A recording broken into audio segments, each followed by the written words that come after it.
მმართველმა გუნდმა ევროსაბჭოს საპარლამენტო დელეგაციიდან წევრები გაიწვია. საკითხს მხარი დაუჭირა პარლამენტის ბიურომ. ქართული ოცნებისა და ხალხის ზალის წევრებმა მათი უფლებამოსილების შეწყვეტის თაობაზე ასამბლეის პრეზიდენტს ინდივიდუალურად მიმართეს.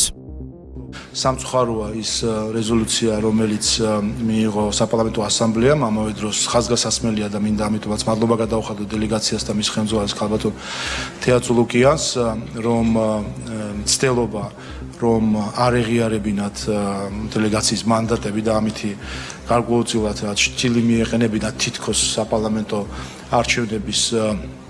არჩევნებისადმი, ეს ცდილობა ჩაუვარდა ოპოზიციას, მის მხარდამჭერ და გვერდში მდგომ ზოგიერთ არასამთავრობო ორგანიზაციას და მათ შორის ზოგიერთ უცხოურ ჯგუფებს პოლიტიკურს, რომელიც ჰარმონიულად და ორკესტრირებულად მუშაობდნენ ქართული ხალხის და საქართველოს წინააღმდეგ და ეს ცდილობა ჩავარდა ჩვენი დელეგაციის ძალიან ინტენსიური მუშაობის შედეგად და დელეგაციის უფლებამოსილება იქნა ცნობილი საპარლამენტო ასამბლეის მხრიდან, თუმცა ის რეზოლუცია, რომელშიც ჩაიწერა დათქმები, რა თქმა უნდა, არის აბსოლუტურად მიუღებელი და ამაზე დელეგაციამაც გააკეთა განცხადება, მეც მქონდა ამაზე განცხადება, რომ ასეთ პირობებში ჩვენ რა თქმა უნდა ვერ მიმუშავებთ ასამბლეის ფარგლებში და მნიშვნელოვანი არის რომ საპარლამენტო ასამბლეა დაუბრუნდეს თავის ფუნდამენტურ ღირებულებებს, რაც დემოკრატიის და ხალხის ნების პატივისცემაზეა დამყარებული.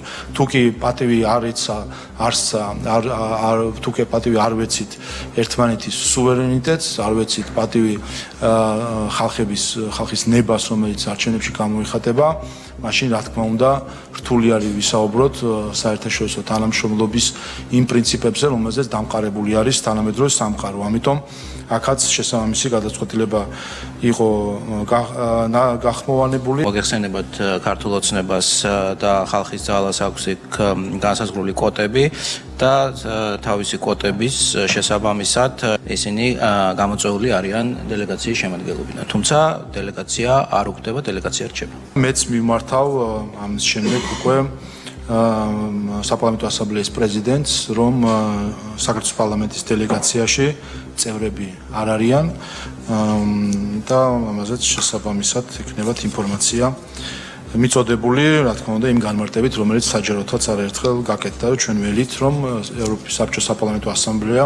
დაუბრუნდება თავის პირვანდელ ღირებულებებს, რომელიც დემოკრატიის და სუვერენიტეტის პატივისცემაზე არის დამყარებული. საქართველო რჩება, რა თქმა უნდა, ევროპის საბჭოს ერთგული წევრი, ისევე როგორც წლების ათწლეულობის განმავლობაში და რა თქმა უნდა, ევროპის საბჭოს ფარგლებში საქართველოს სახელმწიფო იქნება ასეთივე ერთგული საკუთარი ვალდებულებებისა, რომელიც გაგოჩნია, ასევე იმ თანამშრომლობისა, რომელსაც ემყარება ევროპის საბჭოში ჩვენი წევრები.